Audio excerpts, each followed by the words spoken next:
একটা গল্প আপনারা অনেকেই পড়েছেন যে একবার এক মা তার বাবা তার সন্তানকে বৃদ্ধ বয়সে শয্যাশায়ী হঠাৎ করে ডেকে বলছেন যে বাবা, আমার একটু মনে চাচ্ছে আমাদের বাড়ির পাশে ওই পাহাড়ের চূড়ায় একটু উঠতে।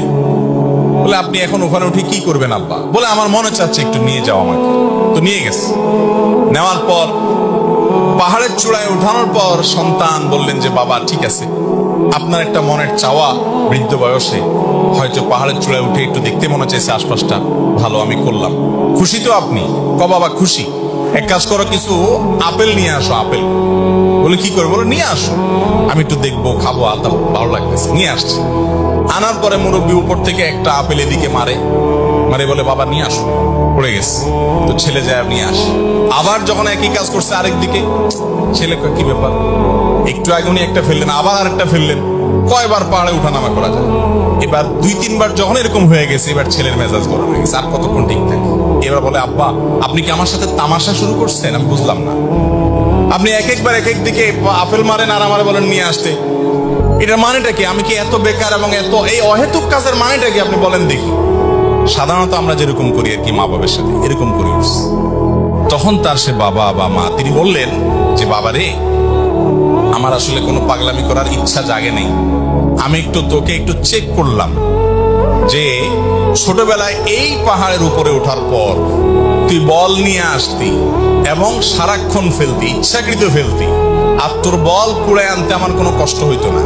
অনেক হাসির চোটে হাসি মুখে নিয়ে আসতাম, তোর সাথে মজা করতাম, বরং বল নিয়ে এসি। 2 বার 10 বার না, কতবার যে তুই ফেলছস, কখনো আমার বিরক্ত লাগে নাই। কিন্তু এখন 2-3 বার আমি ফেললাম একটু দেখার জন্য কি হাল, দেখলাম না, তোর অনেক বেশি বিরক্ত লাগছে বাবা। সন্তান হিসেবে বাবাকে যখন তুমি কষ্ট দাও, তখন বাবা হিসেবে মা হিসেবে সেটাকে এনজয় করে। পেশাব করে দেন এই ঠান্ডা শীতের মধ্যে, বাপ নামাজ পড়তে যাবে, কোলে নিচে আদর করে দিলেন শ্বশুরে ছাড়া, বেচারা হাসি মুখে দিছে, দেহা দিছে গরম করে, খুশির চোটে আনন্দের চোটে আপনার সেটাকে এনজয়ের ভাবে নিয়েছে, কোনো রাগ চেতাচেতি নাই। আর যদি বৃদ্ধ হওয়ার পরে বাপ মা এই কাজটা করে, তখন কি অবস্থা হয়?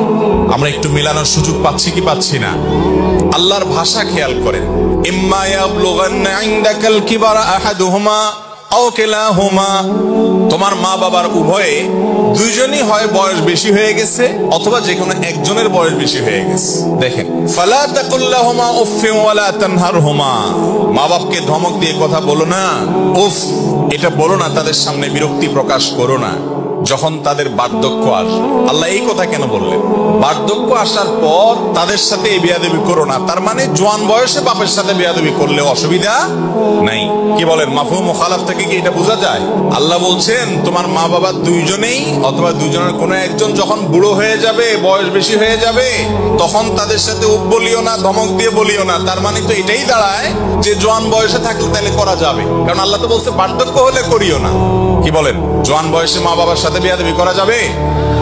আসলে এটা হলো কয়েদে ইহতিরাজি বলতে পারেন, কয়েদে ইত্তেফাকি বলতে পারেন। অর্থাৎ আল্লাহ রাব্বুল আলামিন মূলত বুঝাতে চাইছেন যে মা বাবার সাথে বেয়াদবি তো মানুষ বুড়াকালেই করে। মা বাপ যখন বয়স বেশি হয় তখনই তো কথাবার্তা ছেলের সাথে মেয়েদের সাথে অ্যাডজাস্ট হয় না। নতুন জেনারেশনের মানুষ, নিউ জেনারেশন, তারা অনেক আপডেটেড, অনেক কিছু বুঝে, 2 ইঞ্চি 2 লাইন বেশি বুঝে। বাপ বেচারা আগের যুগের মানুষ, চিন্তা সব পুরাতন, এই জন্য সব বলে যা ছেলের মাথায় ধরে না। বলে কি মুরব্বী, আব্বা বলে কি, আম্মা বলে কি, মাথায় ধরে না। তো এই টাইমটাতে সাধারণত মা বাবার সাথে বেয়াদবিটা বেশি হয়। জোয়ান বয়সের সাথে বেয়াদবি করলে তাপ্পড় খাবে, কারণ বাপের তখন শক্তি আছে, মার শক্তি আছে, কানটা মলে বাইর করে দিবে, ঠিক না ঠিক? এই জন্য ওইটার কথা বলার দরকার হয় নাই। ওই টাইমে তো বেয়াদবি করার সাহসী পোলাপান পাবে না, কারণ কানটা মলে বাসার থেকে বাইর করে দিবে বেশি পণ্ডিতি করলে। বেয়াদবিটা সাধারণত কখন হয় ভাই? বৃদ্ধকালে। এবং সেটা কিরকম হয়? একই কথা বারবার বলবে, 2 বার 4 বার 6 বার। আরে বাবা বলছেন তো, কয়বার বলবেন এক কথা? হয় কি হয় না বলেন? আহা, আমাদের বিরক্ত লাগে, তাই না? আর আমরাই যখন ছোট ছিলাম, এই মা বাপ আমাদের এক কথা যখন 5 বার 10 বারও বলছি, ওইটাকে তারা মজার ছলে নিছেন, এনজয় করছেন, ঠিক না ঠিক? কিন্তু আমি বৃদ্ধ হওয়ার পর, তিনি বৃদ্ধ হওয়ার পর আমার কাছে তার কথা বিরক্ত লাগতেছে। এই জন্য বললাম এটা পরীক্ষার বড় একটা জায়গা, অনেক বড় একটা জায়গা। অনেক ভালো ভালো মানুষ আমি জানি যারা ব্যক্তিগতভাবে অনেক আমলদার, তাহাজ্জুদ গুজার, অনেক ইবাদত গুজার, পরহেজগার, এই জায়গায় এসে ফেল করে ফেলে, পাস করতে পারে। আমার মা বাপ হলেন আমার রব আহকামুল হাকিমিনের পরে যদি রাসূল সাল্লাল্লাহু আলাইহি ওয়াসাল্লাম বেঁচে থাকতেন, তিনি থাকতেন আমার সবচেয়ে শ্রদ্ধার জায়গা। এখন ওয়াফাতের পরেও তাকে শ্রদ্ধা করতে হবে বান্দাদের মধ্যে সবচেয়ে বেশি। আর তারপরে আমার শ্রদ্ধা, ভালোবাসা, ভক্তি, মহাব্বত, আমার আনুগত্য, আমার সকল কিছুর সবচেয়ে বড় ভাগ পাওয়ার হক হলো আমার মা বাবা। সারা দুনিয়া একদিকে, মা বাবা আরেক। নবী করিম সাল্লাল্লাহু আলাইহি ওয়াসাল্লাম অল্প কথা বলে দিয়েছেন, রিদার রাব্বি ফি রিদাল ওয়ালিদাইন ওয়া সাখাতুর রাব্বি ফি সাখাতিল ওয়ালিদাইন। তোমার উপরে তোমার মালিক সন্তুষ্ট আছে কিনা এটা বোঝার জন্য তুমি একটু তোমার মার মুখের দিকে তাকাও, বাপের মুখের দিকে তাকাও। তারা তোমাকে দেখে অন্তরের ভেতর থেকে হেসে দেয় কিনা, আনন্দের হাসি, তৃপ্তির হাসি, পরিতৃপ্তির হাসি তাদের আসে কিনা মুখে। যদি আসে তাহলে এটা সাইনবোর্ড, ইন্ডিকেট যে তোমার মালিক তোমার উপরে খুশি। আর যদি মা বাবার মুখের দিকে তাকায় দেখো না তারা বিরক্ত, অথবা হাসছে কিন্তু সে হাসি নির্মল নয়, তাহলে তুমি সাবধান হও, তোমার মালিক তোমার উপর অসন্তুষ্ট আছে। তারাই তোমার জান্নাতে যাওয়ার দরজা। সন্তুষ্ট করতে পারবা যাবা, সন্তুষ্ট করতে পারবা যাবা না, পারবা না তো যাবা না। এত কঠিন একটা ব্যাপার, কঠিন একটা ব্যাপার।